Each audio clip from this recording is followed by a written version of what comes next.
So I want to begin with a settling practice that's a bit different from the normal Mindfulness Association one that comes from Mahamudra, which is a practice tradition that we have drawn a lot of the wisdom material from. And it's called the 21 breaths. So the way it works is we pay attention to the breathing and deepen the in-breath, like normal settling. And then on the out breath, we count. So we count as we breathe out, and then we relax into that pause when we breathe out before we breathe in again. So we do that for 21 breaths. So I'll keep the count, but you can count too, because the counting helps focus the mind. Okay, so begin by finding a stable, comfortable posture.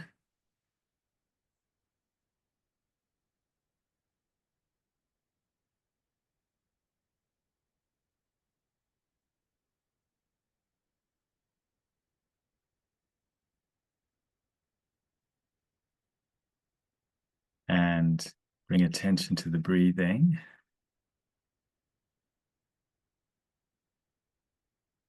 And then slightly deepening the in-breath, slightly lengthening the out-breath, and then counting on the out-breath. Say 1. And then notice that pause when you breathe out before you breathe in again, and just relaxing into that pause. Then the next cycle of breath, deepening the in-breath, lengthening the out-breath, relaxing into that pause, count 2, and so on.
And then at the end of the cycle of 21 breaths, just going off duty, which means just let go of trying to meditate and just be here in a loose and easy way. Eyes open, even looking around if you like.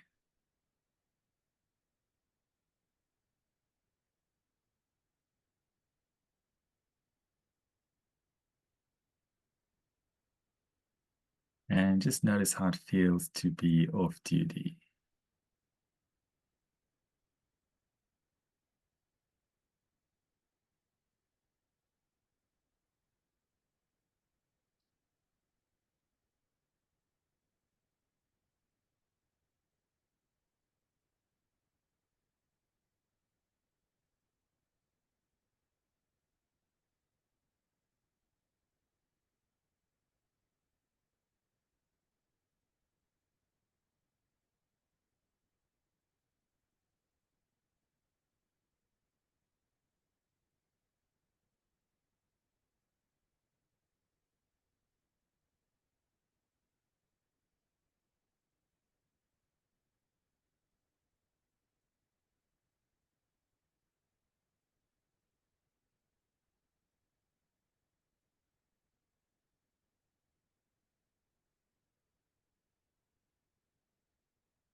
Just resting loosely, not trying to meditate.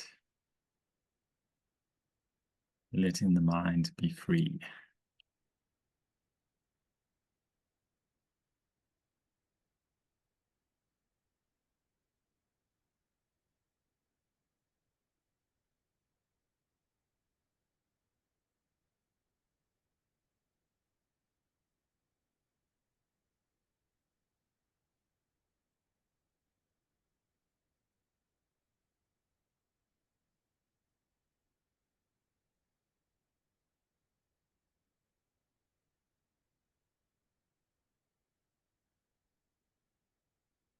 Okay, so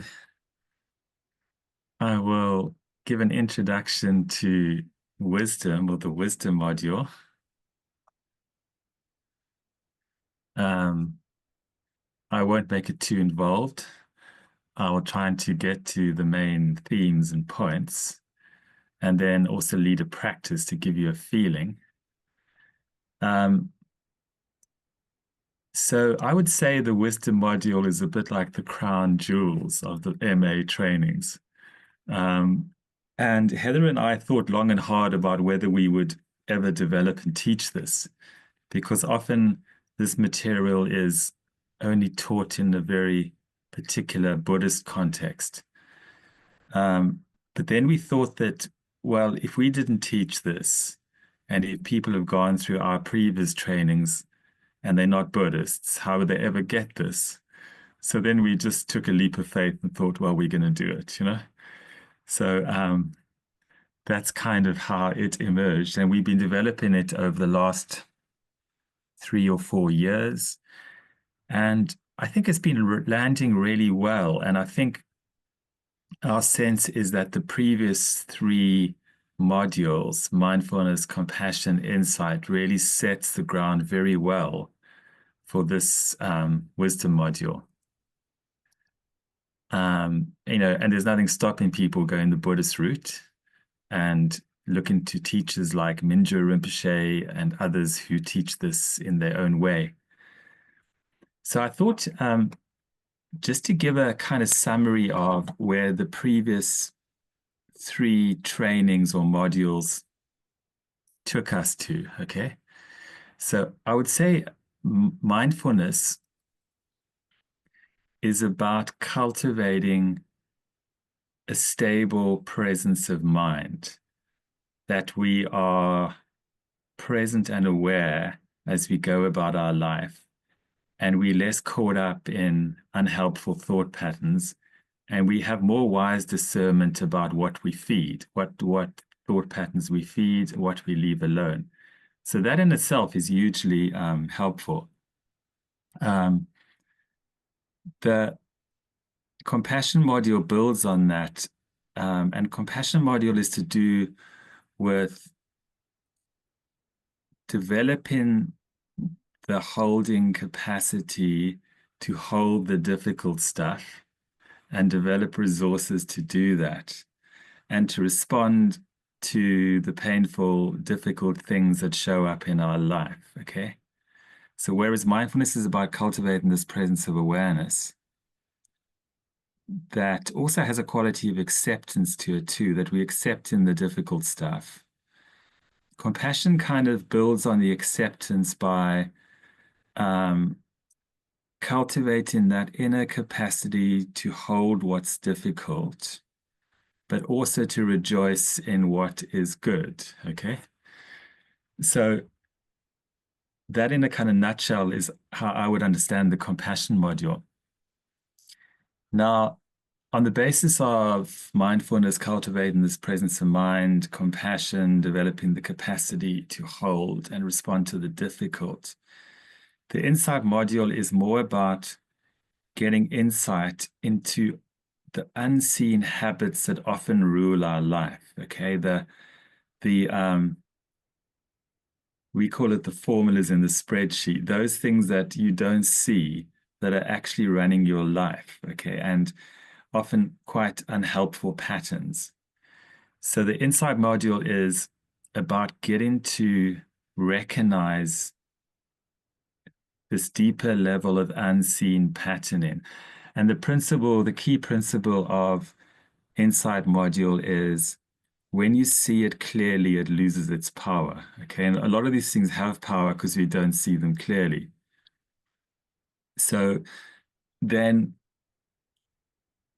on the basis of those three modules, okay, mindfulness, compassion, insight, in Buddhism, they talk about two kinds of insight. One kind of insight is insight into the habit patterns, which is what we look at in the insight module. But in Buddhism, they also talk about insight into the nature of the mind, insight into who we really are, insight into this deeper truth of our being. So that is kind of what we come to in the wisdom module based on the other three. But you first need to really have a stable mindfulness. There needs to be some compassion there to hold the difficult stuff.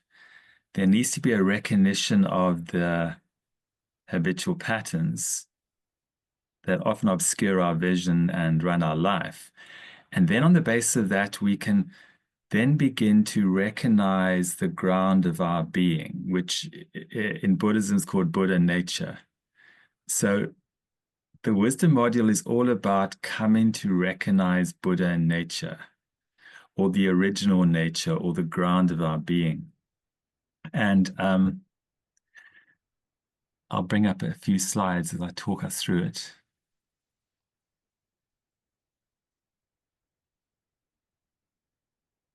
So the way it is often described is the ground of our being is at peace, it's free, it's okay, and there are no issues there.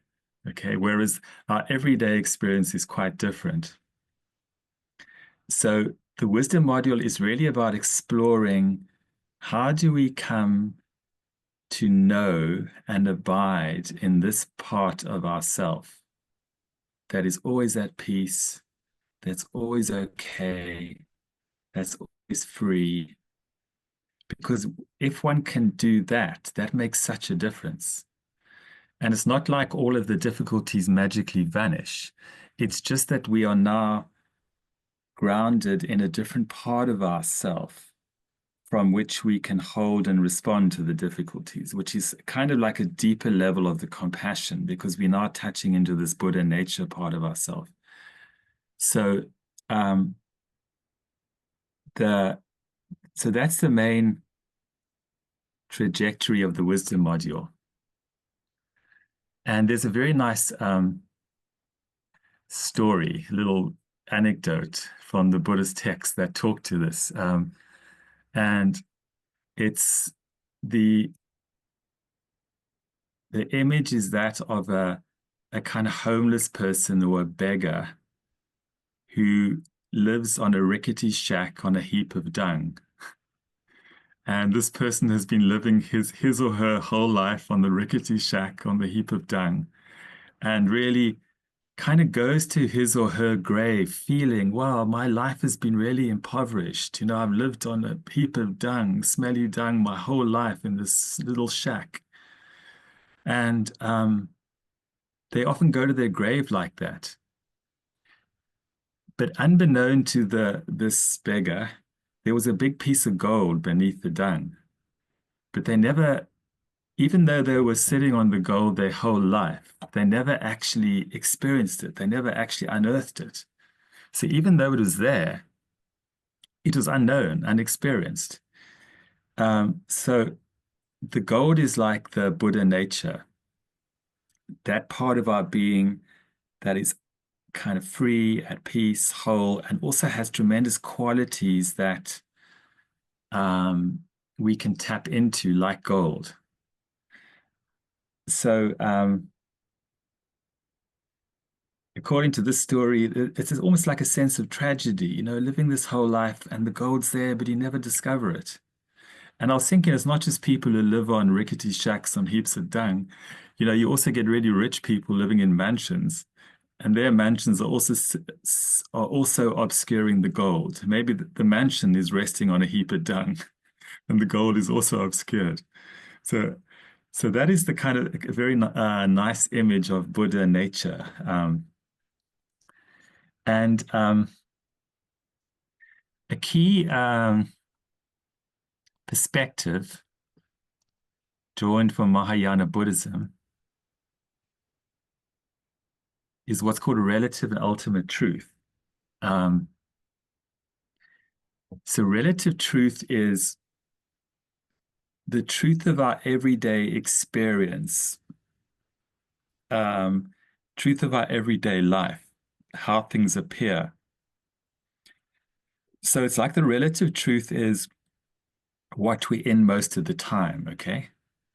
Um, and you could say in terms of that image, the relative truth relates to the dung. It's all that messy, smelly stuff we have to navigate every day in life in terms of issues, people, whatever, okay? And the first three modules, mindfulness, compassion, insight, relate to the relative. They are skillful means for navigating our experience in a compassionate and skillful way, okay? So that's kind of like the relative truth. It's all about how do we work with the dung of our life as it shows up. Okay. Now, the ultimate truth is to do with the gold. It's almost like saying, well, you know, you do need a set of skills for navigating the dung, the issues, the ups and downs, but you also need another set of skills for coming to recognize and appreciate the gold that was always there, which is Buddha nature. So classically, in Buddhism, ultimate is to do with wisdom, hence the wisdom module, and the relative is to do with skillful means and compassion, hence the compassion module and also mindfulness and insight module. Now, the really important thing about this perspective, which we look at quite a lot more in the wisdom module, is you need both sets of skills. You need a set of skills for navigating the relative, working with the dung, and you need another set of skills for coming to know the gold. So we call it having one foot in each truth. That's like a kind of phrase you come up, we encounter a lot in the wisdom module. One foot clearly in the relative, compassion for what shows up in our experience, but our other foot in the ultimate where we come in to know the gold beneath the dung heap. Okay, so that's a really key principle, which when you come to do the wisdom module, we'll look into a lot more. Now, so the wisdom module is focusing more on, as I said, the ultimate Buddha nature, and how we come to know that for ourselves. So there are two sets of practices we do, which I don't have a slide for here on this slide sheet, but anyway, bear with me. The one set of practices are imagination practices that give us a feeling of the Buddha nature, the gold. Okay, so, and we do it drawing here on the deity tradition in Tibetan Buddhism, that it can be helpful to get a felt sense of this gold. Okay. And then we have another set of practices that are relating to deepening insight. So maybe a useful image here is the sky, which is like the mind, or the nature of the mind, which is wide and limitless. And then the clouds that are appearing in the sky, which are all the kind of issues, afflictions, etc. Okay. So the imagination practices are trying to give us a felt sense of what the sky. Okay, so less pictures in our head, more about getting a feeling of what the sky and the sun in the sky feels like, which is to do with Buddha nature. And then the other practices are the deepening insight practices, okay, in which we look at three things: emptiness, awareness, the dynamic nature of mind. Now, the emptiness practices are helping us see that the clouds are not that solid, and they help us to see the cracks in the clouds so we can get a glimpse of the sky, okay? And the awareness practices point to the sky itself, okay, that who we really are is this experience of awareness that we come to know, okay, that we come to explore. So maybe just looking at those two for the moment, not to make this too complicated. So the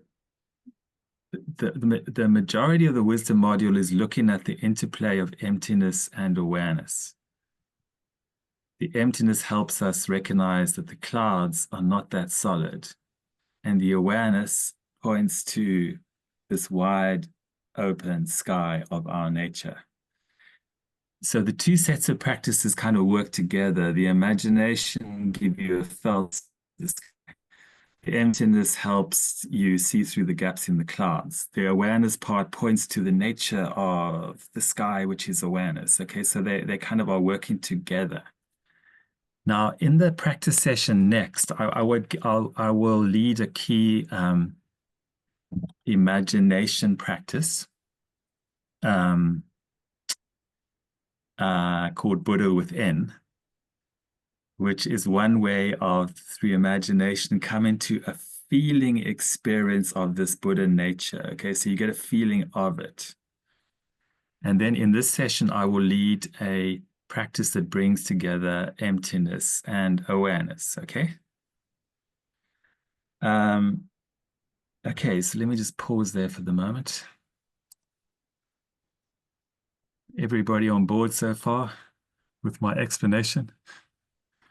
I'm trying not to make this too kind of involved, because in the wisdom module, we do this over a year, so I'm just trying to give a sort of overview that lands enough in this one session.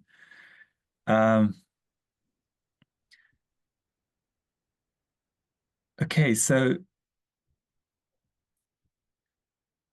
the kind of way it works, just going with that image of the sky and the clouds, is if the sky and the sunshine is our true nature, the problem is most of the time it's obscured by the clouds, okay? All our emotional afflictions, it's another way of expressing the dung. Now, if you live in a place like Scotland, I mean, not Scotland today because the sun's actually shining quite nicely. I'm on the island of Arran. It's a beautiful day. But a lot of the time, you never experience the sky. You just heard about it. So the way this kind of starts is you kind of hear about the fact that, wow, behind the clouds, there's actually this amazing sky and a sun in the sky. And you think, wow, that's interesting. It's a nice idea, but I've never felt it. So you first start off with a sense of inspiration, uh, which is called the view. Like, wow, I'm really interested in this idea that there's sky behind the clouds. And then through the practices, you first start off with the imagination practices by like imagining what it might be like to feel the sky. And you think, okay, I'm going to really imagine this now. There's the sky behind the clouds. And that starts to give you a feeling, even though you haven't experienced it yet. Then, when you start to do the emptiness practices, you are starting to recognize there are gaps in the clouds, that they're not as solid as you think. All the emotions, the afflictions are not really that solid. And you're starting to look for the gap in the cloud. And then at some marvelous moment, a gap opens up and you actually see the sky. Like, wow, I can actually see it for myself and feel it now. I prepared the ground by doing these imagination practices. Now I actually see the sky and I actually feel the sun shining on my face.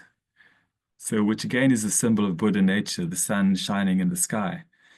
And now we know it, okay? And even if the clouds close up again, we still have that experience. I had that experience. It wasn't just a story. I actually saw it and I felt it, okay? So the practices of Vipassana in which we work in with the emptiness are helping us see the cracks. And then the practices of awareness are once the cracks are appearing more and more. Yeah, as Zana says, when you're in a plane and you break through the clouds. And now we're starting to get a direct experience of the sky behind the clouds. And the practices of awareness are building on that, okay? We're gradually building on that. Because what the Buddha nature really is the fact that who we really are is the experience of awareness, okay? Which is like the sky, if I'm making sense. So, um,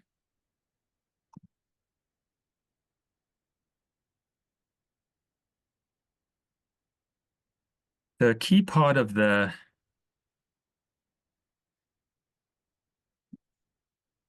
we look at three aspects in nature, mind, emptiness, and awareness, okay? Now, a really key part of the training is the three stages of awareness that are drawn from Advaita Vedanta, but are also present in Mahamudra. Okay, so um, so when we start with this, the first stage of awareness is basically mindfulness, in which we are training our attention to come back to a focal point in the present moment, like breathing, okay? And we are cultivating the power of awareness, but it is more in a dualistic way, okay? I'm aware of thoughts, I'm aware of feelings, and I'm safely anchored in breathing, say, because the different thoughts and emotions that arise are quite sticky and they pull one in. So what we need to do in the beginning is to train our attention to come back to a focal point in the present moment so that we can build the power of awareness. So basically, stage one is like mindfulness practice, okay? But the important thing is it's about training attention. Now, you could say that what attention is like the messenger is attention is like the messenger of the king. The king or queen is awareness, and the messenger is attention. So in order for awareness, which is quite big, like the sky, to focus, it needs to attend to something, which is a narrowing of awareness. We attend to this, we attend to that, you attend to me talking. But the problem is, if the attention is not under your control and attention is just running wild, you can never really come to know the king or queen that's awareness, okay? Because remember, attention is how awareness focuses. It needs to narrow. But for many people, their attention is all over the place. So we first need to start by training attention, training the messenger to come back into the present moment, okay? And once we train the attention to come back to the present moment, then it's like the messenger, which is attention, returns to the king or queen that's awareness. And that's the beginning of stage 2. Now, stage 2 is having trained attention, we now come to recognize and rest in awareness, okay?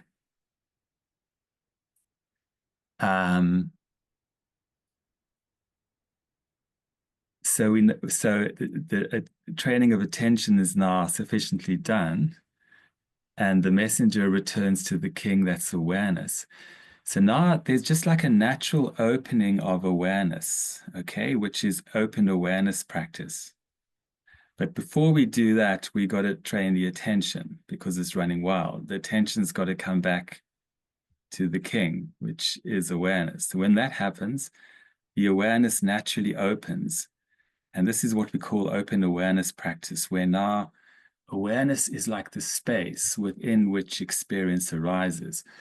So awareness is now a bit like the sky within which all the clouds arise. So the first practice we do here is resting in the midst, which is a practice you know from the Insight module, in which we just learn to rest in the midst of whatever's showing up. And it's like our awareness now encompasses all of this, okay? So it's a different kind of a practice. All right. So we know that practice from the Insight module. Now the key practice in wisdom is once we have dropped into the space of awareness, then what we start to do now is become curious about awareness, become interested in it. We start to really become more curious about awareness than what we are aware of. And this leads into the practice of becoming aware of being aware, okay? So I don't want to go too much down this track, but that just gives you the feeling of the trajectory of it. First, we got to train attention, stage 1. Because if the messenger is running wild, we can never come to know the king. We got to train attention to come home to awareness. When we come home to awareness, awareness can now naturally open and we can rest in awareness, okay? Resting in the midst. Once resting in the midst is stable, we can now come to know awareness directly, okay?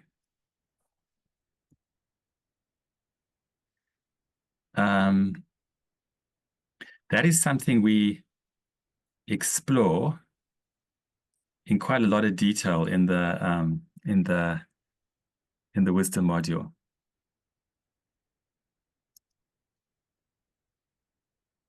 Are there any questions at the moment? I don't want to sort of jump ahead too much with this stuff. I just want to give enough of a context and then lead a practice. I really feel like I'm going more deep into it than I would like. Just, yeah.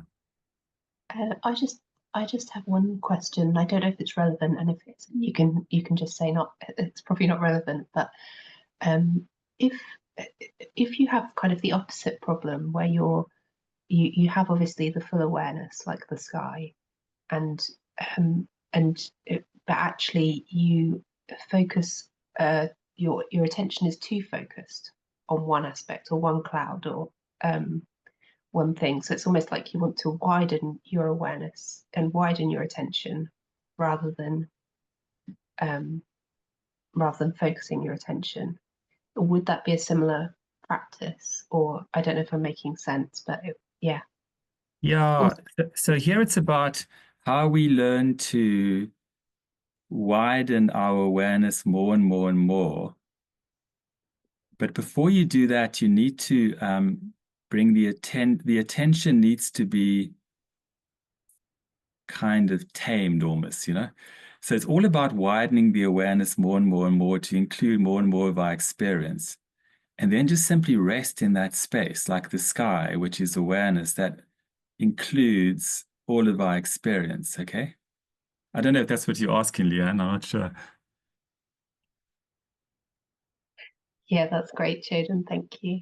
So it's not about focusing in, it's now about stepping into this big expanse of awareness that is our nature and resting in that really big expanse that can hold all the different clouds that arise and learning to be in that space of open awareness and then become very curious about this awareness itself, which does take a bit of time, okay?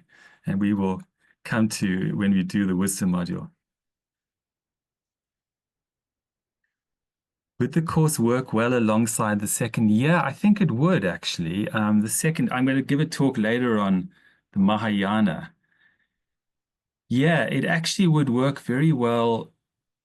The Mahayana is, I mean, that's another big thing to talk about, but uh, Mahayana is this sense of the big heart and the big mind of the Bodhisattva.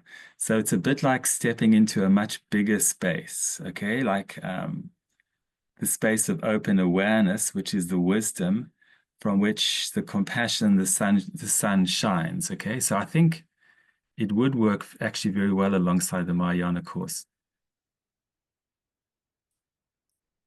John, mindfulness is open to people of all faiths and none.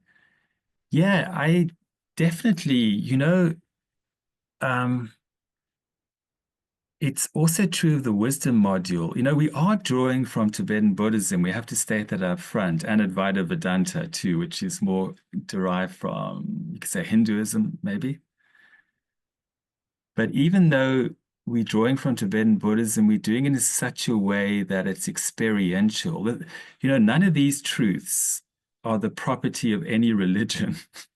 You know, the truth of emptiness and awareness is not the property of any religious system. Okay.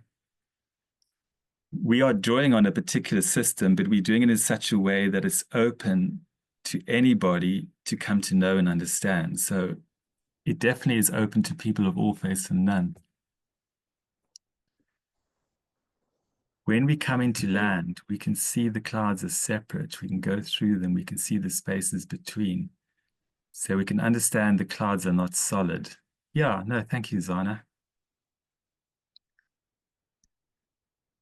Okay, I don't know if that gives you the open awareness. I wonder if it has intention in itself. That's a good question.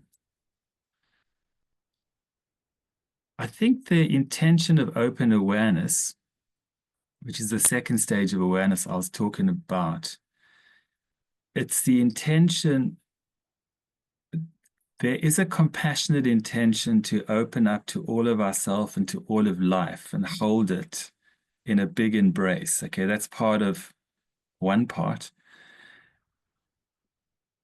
Another part of it is we coming to step into the full splendor of who we are, which is vast and not small and limited to the me that we know. Okay, so part of it is stepping into our wisdom nature of big mind awareness. And part of the intention is we want to open up to all of ourself and all of life with compassion. Okay, so that's the intention, if there is one.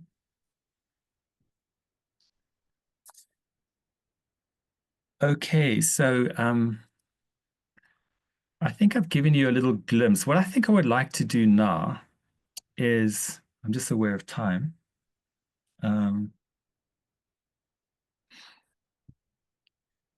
Maybe do a practice around this to give you a feeling of how the emptiness piece and how the awareness piece kind of sit together. Okay, and I think maybe a really good way of doing this is by doing a little practice. So let's have a few minutes to stand and stretch. Maybe just 5 minutes to say 10, 18, to stand, stretch, and move, and then I'll lead a practice.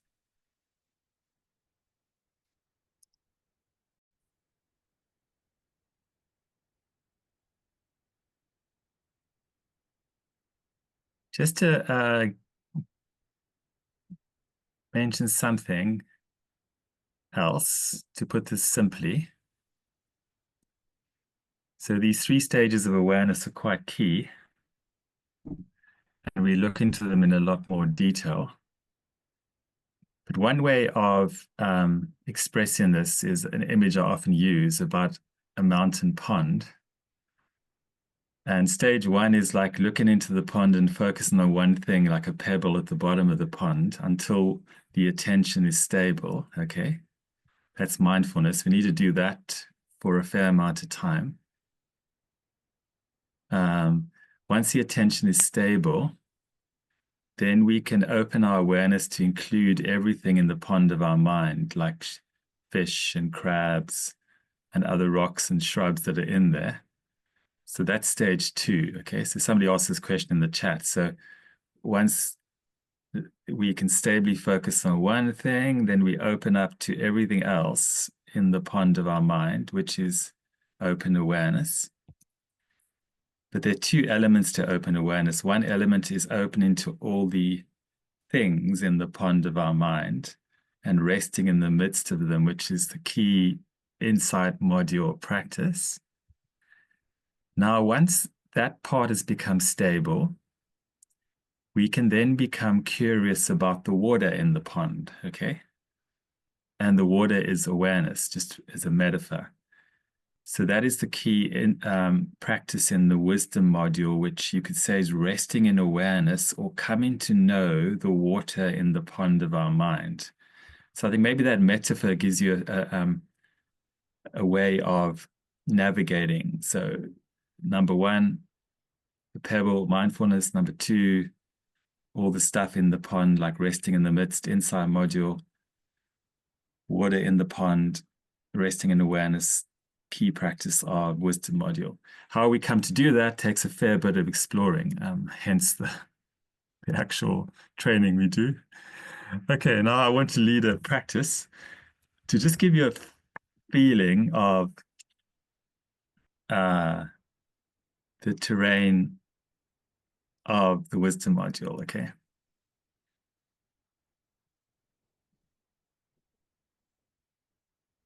It's called resting in natural awareness.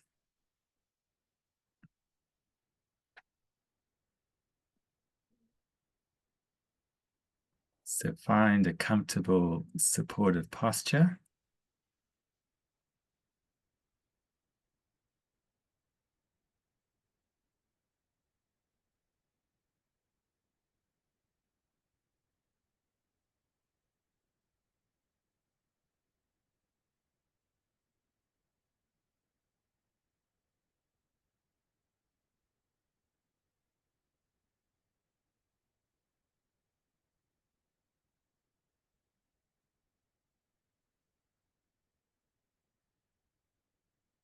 And then begin with 7 settling breaths, in which you deepen the in-breath, lengthen the out-breath, relaxing into that pause when we breathe out before we breathe in again.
And then let your breathing find its natural rhythm.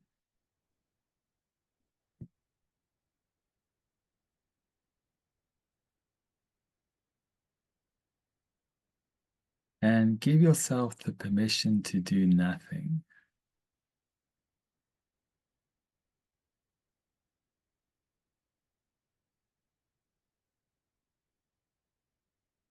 Not striving to meditate, just being here in this moment.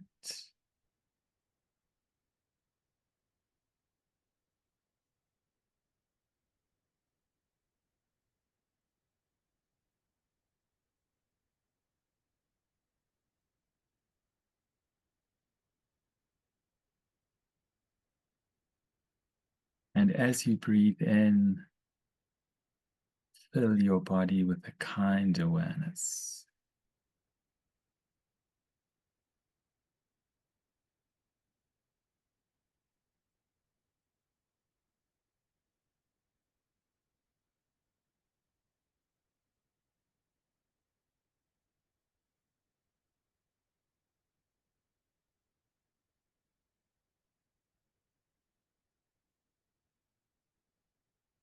And just notice how the floor carries you as you sit and breathe.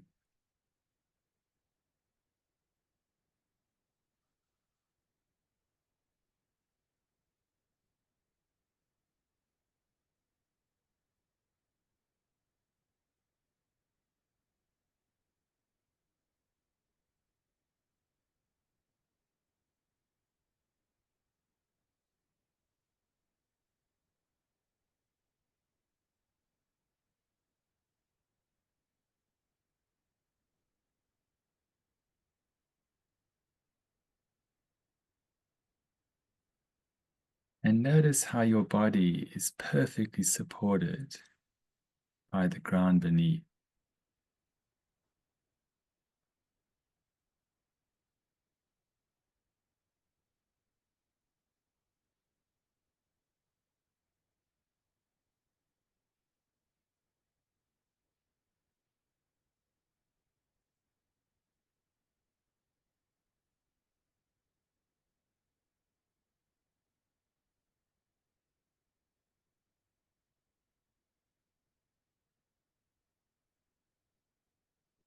And as you sit in this way, notice how some tension maybe softens in your shoulders or your belly.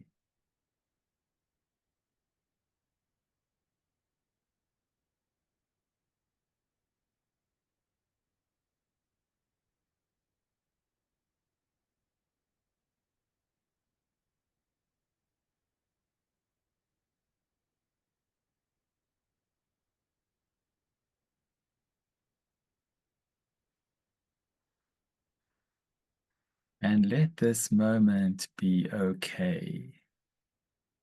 Just sitting here and simply being.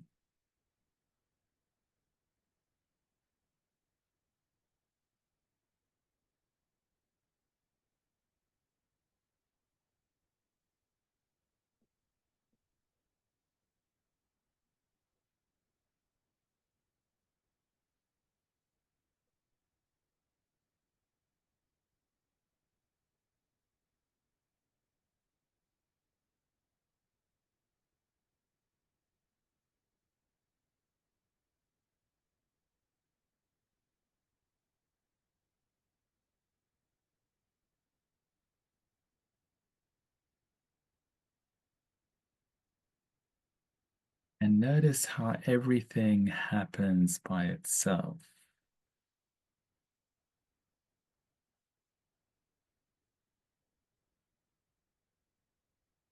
Sensations in your body arise by themselves. So too your feelings and mood.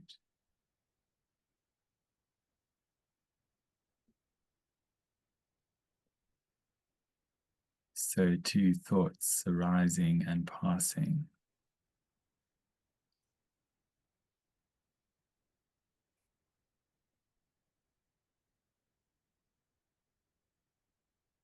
Sounds come to you without any effort on your part.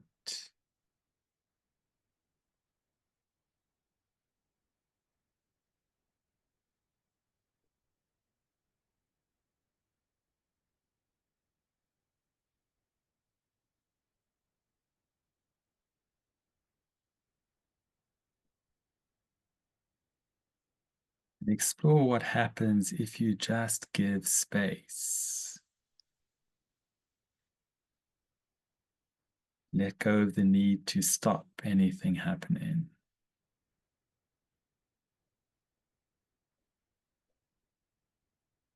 Let go of the need to make anything special happen.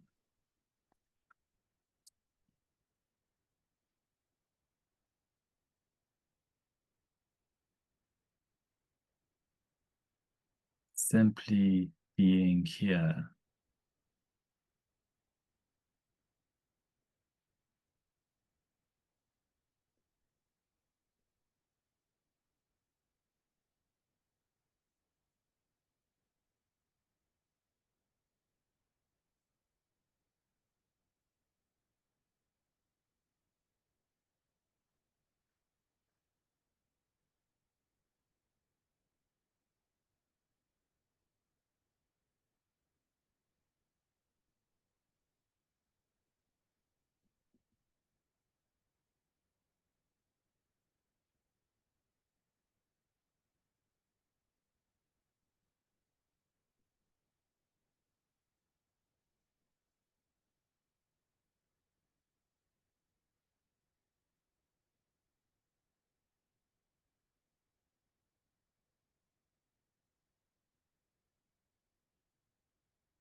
And notice how the content of your experience is changing moment by moment. Thoughts, feelings, sensations, sounds, all changing moment by moment.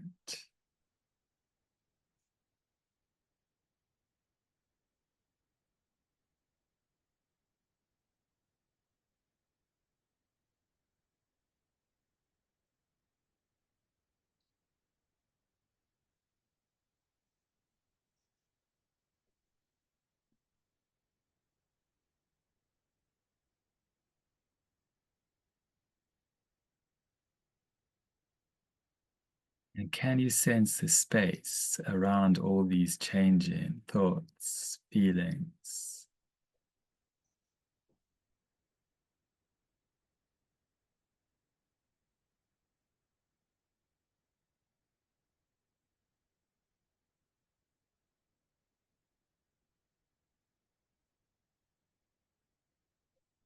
It is. I'm just in a meditation practice.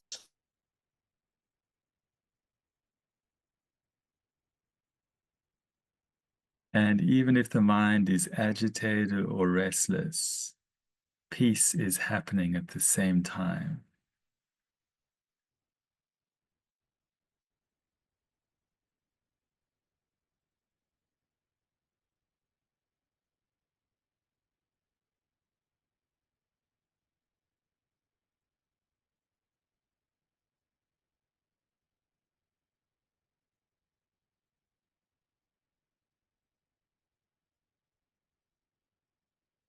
And just notice the vastness of your being, the space that is without boundaries or center like the sky.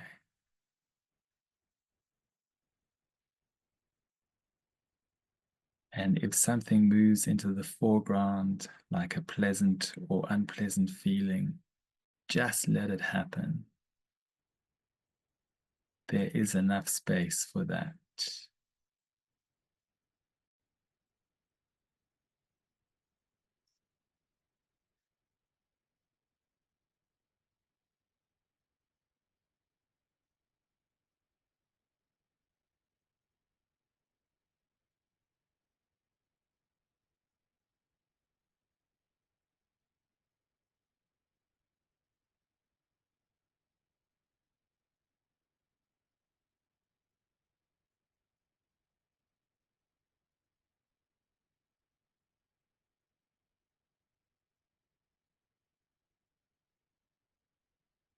just being here. How marvelous that everything happens by itself. There is nothing for you to do, nothing to fix or attain. Here in this moment, you can be whole and complete. Nothing to do, nowhere to go.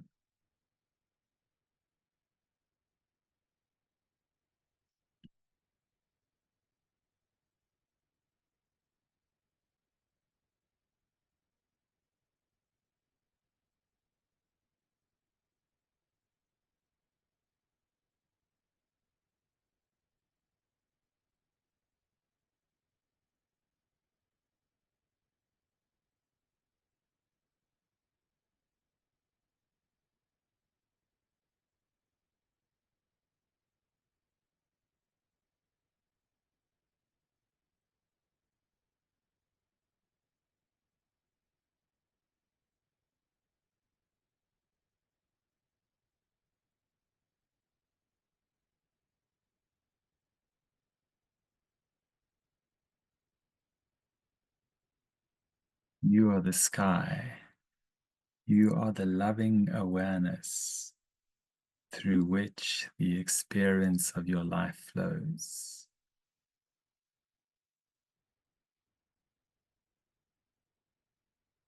And whatever arises just calls for your presence.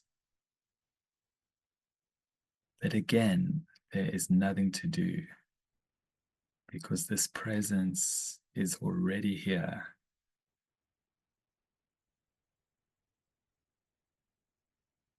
This timeless presence without boundaries, without center.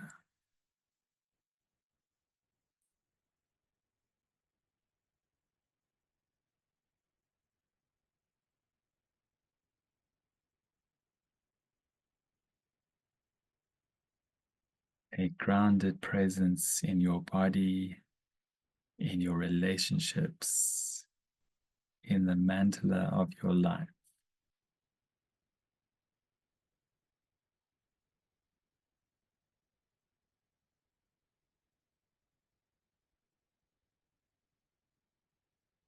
And simply notice how this timeless, grounded presence is always right here now, and you are always home.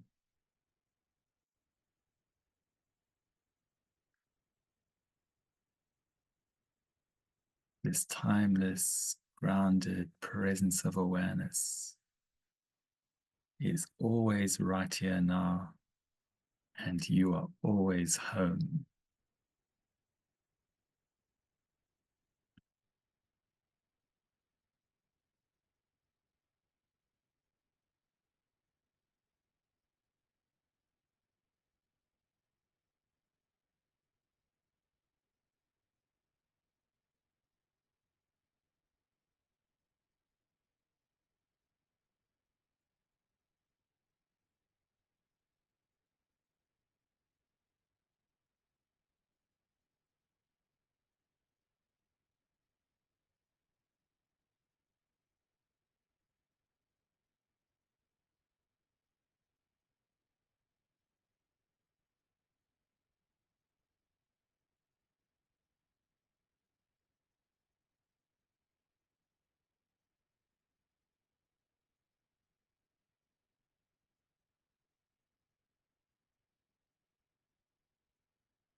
Okay, so coming out of that practice, so I'm aware the time has just flown away. I thought there'd be more time, but it seems to have gone. So I think that practice, more than anything, gives you a feeling of the trajectory of the wisdom module. So the emptiness points to the fact that everything arises by itself. Everything changes. Everything just moves through us by itself. So there's nothing to do in that respect other than leave it alone. The awareness points to this space, this presence of awareness that's always here like the sky that we can relax into. And all we need to do is just come to know it and rest in it. And again, there's nothing to do except rest in this awareness. So that practice gives a nice feeling how these two come together.